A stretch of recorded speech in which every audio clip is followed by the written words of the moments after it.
Good morning. ધોરણ 9 વિષય વિજ્ઞાન અને ટેકનોલોજી, પ્રકરણ 10 ગુરુત્વાકર્ષણ. એમાં આપણે આગળ મુક્ત પતનનો અભ્યાસ કર્યો. મુક્ત પતન એટલે જ્યારે કોઈ પદાર્થને કોઈપણ પ્રકારનું બાહ્ય બળ આપ્યા સિવાય અમુક ઊંચાઈથી છોડવામાં આવે ત્યારે તે પદાર્થ પૃથ્વીના ગુરુત્વાકર્ષણ બળની અસર હેઠળ સૂર્યપથ પર નીચે તરફ ગતિ કરે છે. આ સંજોગોમાં પદાર્થ મુક્ત પતન કરે છે તેમ કહેવાય. મુક્ત પતન પામતો પદાર્થ શરૂઆતમાં સ્થિર અવસ્થામાં હોય તેનો પ્રારંભિક વેગ 0 હોય છે. પદાર્થને મુક્ત કરતાં તે ગુરુત્વાકર્ષણ બળની અસર હેઠળ પ્રવેગી ગતિ કરે છે. મુક્ત પતન કરતા પદાર્થની વિશિષ્ટતા. તો મુક્ત પતન કરતા પદાર્થની ગતિની દિશા બદલાતી નથી અને તેમના વેગના મૂલ્યમાં નિયમિત વધારો થાય છે, એટલે કે નિયમિત પ્રવેગી ગતિ કરે છે અને તેના વેગમાં થતો વધારો એક સરખો હોય છે. મુક્ત પતન કરતા પદાર્થનો પ્રવેગ પદાર્થના દળ કે આકાર પર આધાર રાખતો નથી.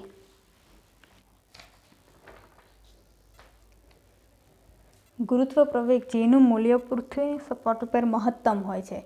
પૃથ્વીની સપાટીથી જેમ જેમ ઊંચે જઈએ તેમ તેમ જેના મૂલ્યમાં ઘટાડો થાય છે. આજે આપણે હવે ગતિના સમીકરણો જોઈશું. આપણે એક ઉદાહરણ જોઈએ. કાગળની એક શીટ અથવા એક પથ્થર લઈ બંનેને એકસાથે કોઈ ઇમારતના પ્રથમ માળેથી એકસાથે પડતા મૂકીએ. પછી આપણે ચકાસીએ કે એકસાથે જમીન પર પહોંચે છે કે નહીં.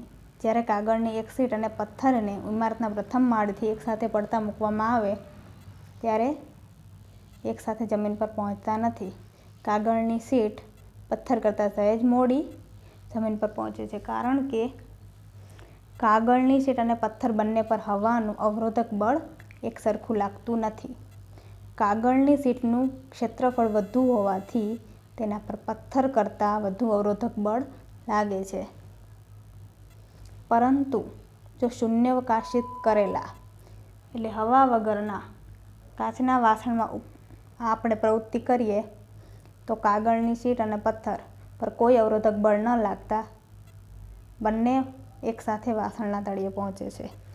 તો આના પરથી આપણે તારણ કાઢી શકીએ કે પૃથ્વીના ગુરુત્વાકર્ષણ બળને લીધે પદાર્થમાં ઉદ્ભવતો પ્રવેગ એટલે કે ગુરુત્વ પ્રવેગ જે પદાર્થના દળ પર આધારિત નથી. ગુરુત્વ પ્રવેગ જેનું મૂલ્ય કોઈપણ દળ ધરાવતા પદાર્થ માટે સમાન છે.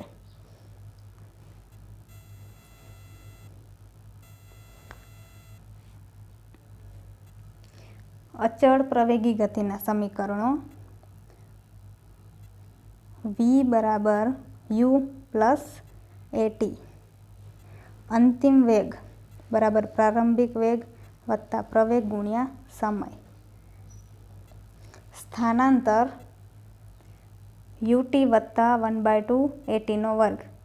પ્રારંભિક વેગ ગુણ્યા સમય વત્તા 1/2 પ્રવેગ ગુણ્યા સમયનો વર્ગ. ત્રીજું સમીકરણ છે 2as બરાબર vનો વર્ગ માઇનસ uનો વર્ગ, એટલે કે પ્રવેગ અને સ્થાનાંતરનો ગુણાકાર બરાબર અંતિમ વેગનો વર્ગ માઇનસ પ્રારંભિક વેગનો વર્ગ. હવે h ઊંચાઈએથી મુક્ત પતન કરતા પદાર્થની ગતિના સમીકરણો. અહીંયા આપણે આગળ જોયા તે અચળ પ્રવેગી ગતિના સમીકરણો જોયા.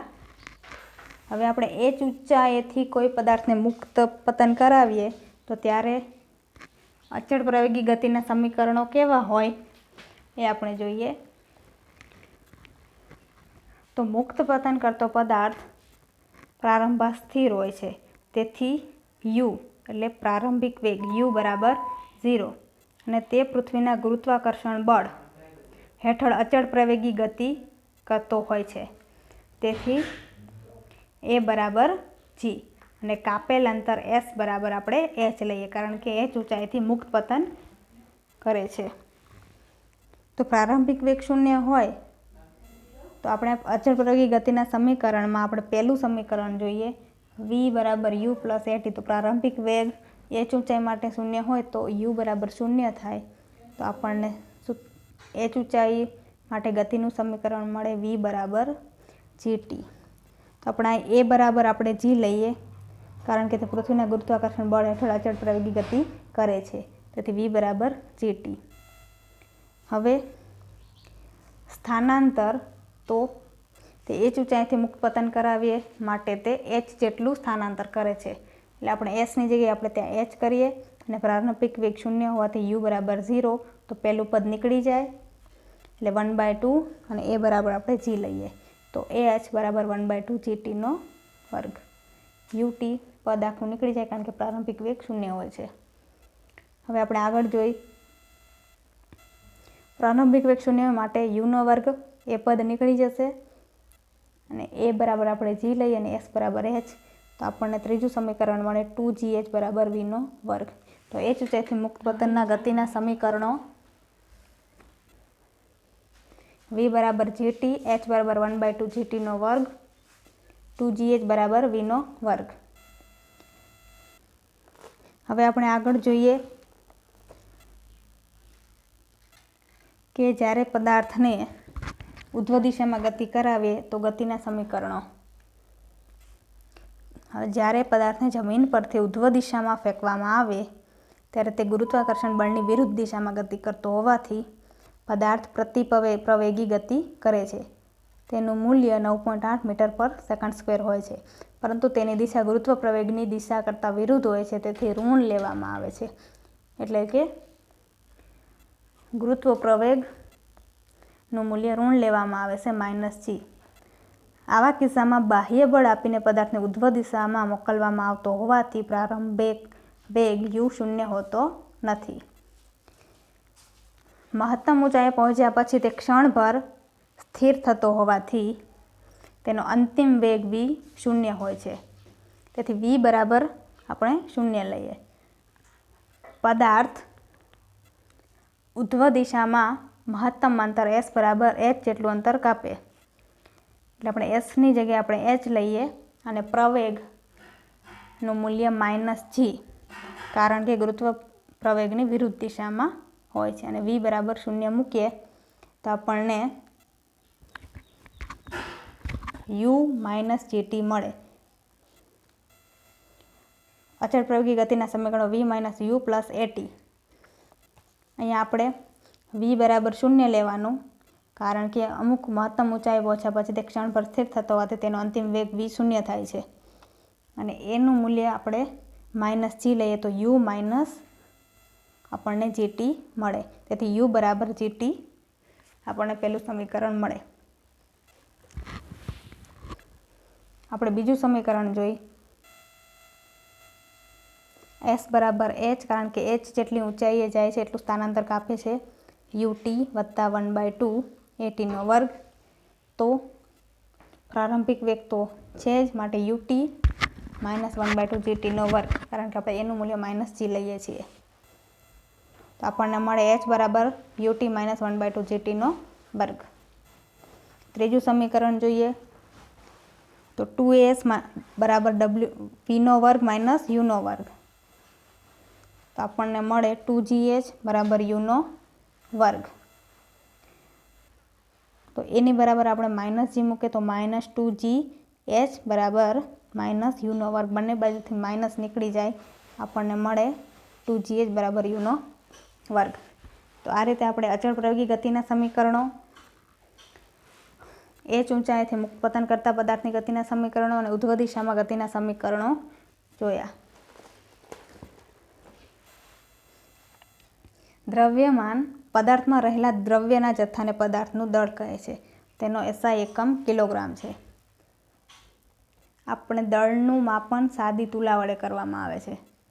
પદાર્થનું દળ તેના જડત્વનું માપ છે, એટલે કે પદાર્થનું દળ જેટલું વધારે તેટલું તેનું જડત્વ પણ વધારે. પદાર્થનું દળ હંમેશા અચળ રહે છે, પછી તે પૃથ્વી પર હોય, ચંદ્ર પર હોય કે બાહ્ય અંતરિક્ષમાં હોય. તેથી ટૂંકમાં પદાર્થને એક સ્થાનેથી બીજા સ્થાને લઈ જતા તેનું દળ બદલાતું નથી. વજન પદાર્થ પર લાગતા ગુરુત્વાકર્ષણ બળને લીધે બળને પદાર્થનું વજન કહે છે. એટલે કે પૃથ્વી જે બળથી પદાર્થને પોતાની તરફ આકર્ષે છે તેને પદાર્થનું વજન કહે છે. તેને W વડે દર્શાવાય છે. વજન બરાબર દળ ગુણ્યા ગુરુત્વ પ્રવેગ, W બરાબર mg. પદાર્થનું વજન જે તે સ્થળના ગુરુત્વ પ્રવેગના મૂલ્ય પર આધાર રાખે છે. પદાર્થનું વજન એક બળ છે કે જેના વડે તે પૃથ્વી તરફ આકર્ષાય છે, જેનો SI એકમ ન્યૂટન છે. પદાર્થના વજનને મૂલ્ય અને દિશા બંને હોય છે, અને દિશા નીચે તરફ એટલે પૃથ્વીના કેન્દ્ર તરફની દિશામાં હોય છે. પૃથ્વી પરના આપેલા સ્થળે જીનું મૂલ્ય અચળ છે, તેથી આપેલા સ્થળે પદાર્થનું વજન તેના દ્રવ્યમાન એમના સમપ્રમાણમાં હોય છે. એટલે વજન બરાબર દળ ગુણ્યા ગુરુત્વ પ્રવેગ. તો જીનું મૂલ્ય, ગુરુત્વ પ્રવેગનું મૂલ્ય અચળ હોય તો વજન, પદાર્થનું વજન તેના દ્રવ્યમાનના સમપ્રમાણમાં હોય છે. તેથી જ આપેલા સ્થળે પદાર્થના વજનને તેના દ્રવ્યમાનના માપ સ્વરૂપે આપણે ઉપયોગમાં લઈ શકીએ છીએ. પૃથ્વીની સપાટી પર જુદા જુદા સ્થળોએ જીના મૂલ્ય જોવા મળતા તફાવતના કારણે પદાર્થના વજનમાં પણ આપણે તફાવત જોવા મળે છે. એટલે કે પૃથ્વીની સપાટી પર જુદા જુદા સ્થળોએ જીના મૂલ્યમાં પણ તફાવત મળે, તેથી તેના વજનમાં, પદાર્થના વજનમાં પણ તફાવત જોવા મળે છે. વિષુવવૃત્ત પર પદાર્થનું વજન ધ્રુવ પ્રદેશ પરના વજન કરતાં સહેજ ઓછું હોય છે. પૃથ્વીની સપાટીથી જેમ ઊંચાઈ પર જાય તેમ જીનું મૂલ્ય ઘટતા પદાર્થના વજનમાં પણ ઘટાડો થાય છે. કોઈ એક પદાર્થનું દળ પૃથ્વી પર કે બીજા કોઈ પણ ગ્રહ પર સમાન રહે છે, પરંતુ પ્રત્યેક ગ્રહ પર ગુરુત્વ પ્રવેગ જીનું મૂલ્ય અલગ અલગ હોવાથી પદાર્થનું વજન ત્યાં અલગ હોય છે. દ્રવ્યમાન અને વજનમાં એટલો જ તફાવત છે કે દળ પૃથ્વી પર હોય, ચંદ્ર પર હોય કે બાહ્ય અંતરિક્ષમાં હોય, એ પદાર્થને એક સ્થાનથી બીજા સ્થાને લઈ જતા તેનું દળ બદલાતું નથી. પણ વજન એ ગુરુત્વ પ્રવેગ જી પર આધાર રાખતું હોવાથી, ગુરુત્વ પ્રવેગ જીનું મૂલ્ય અલગ અલગ હોવાથી પ્રત્યેક ગ્રહ પર પદાર્થનું વજન ત્યાં અલગ અલગ જોવા મળે છે.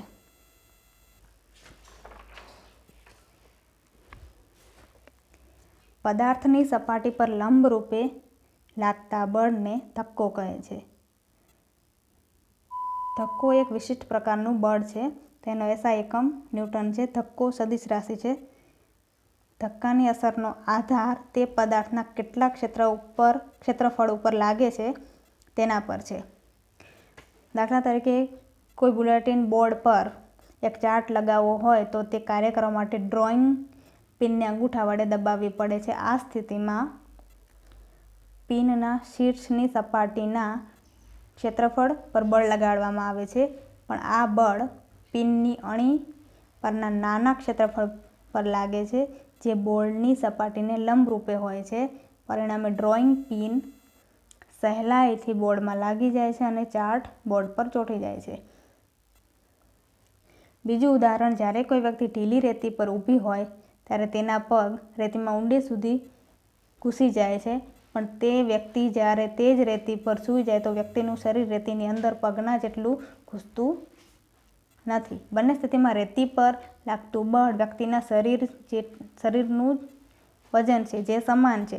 જ્યારે વ્યક્તિ ઢીલી રેતી પર ઊભી હોય ત્યારે આ બળ એટલે વ્યક્તિનું વજન વ્યક્તિના પગના ક્ષેત્રફળ પર લાગે છે. જ્યારે વ્યક્તિ સૂઈ જાય છે ત્યારે આ જ બળ પૂરા શરીરના સંપર્ક ક્ષેત્રફળ પર લાગે છે, જે વ્યક્તિના પગના ક્ષેત્રફળની સાપેક્ષે વધારે છે. આમ સમાન મૂલ્યનું બળ જુદા જુદા ક્ષેત્રફળો પર જુદો જુદો પ્રભાવ પાડે છે, એટલે કે જુદી જુદી અસર ઉપજાવે છે.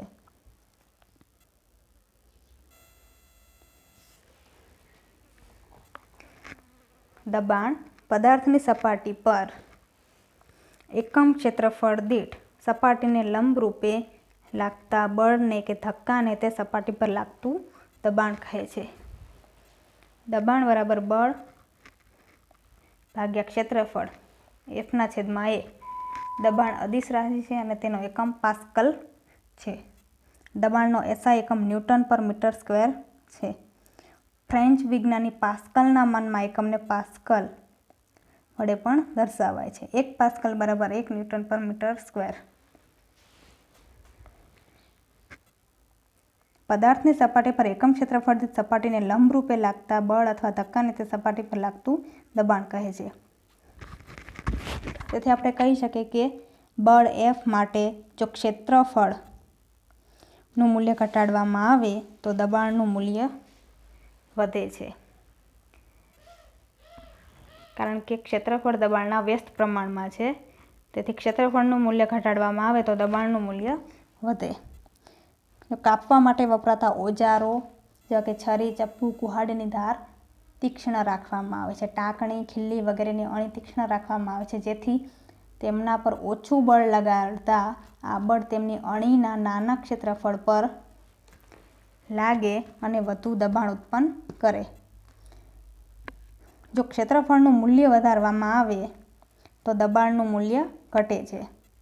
બહુમાળી મકાન અને ડેમના પાયા ખૂબ જ પહોળા રાખવામાં આવે છે. ભારવાહક ટ્રકમાં પૈડાની સંખ્યા વધારે રાખવામાં આવે છે. સર્કસનો કલાકાર પોતાની છાતી પર હાથી પગ મૂકે તે પહેલાં મોટું લાકડાનું પાટિયું રાખે છે. ઊંટ રણમાં સરળતાથી દોડી શકે છે. સેનાની ટેન્ક કે જેનું વજન 1000 ટનથી પણ વધારે હોય છે, તે એક સતત ગતિ કરતી ચેન પર ટકી શકે.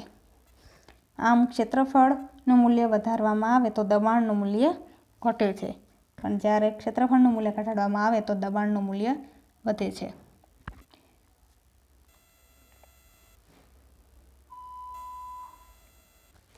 સ્વાધ્યાય 1 કાગળની શીટ અને તેના જેવી જ શીટને વાળીને બનાવેલ દડાની સાપેક્ષમાં ધીમેથી નીચે પડે છે. તો આવું કેમ થાય છે? કારણ આપો.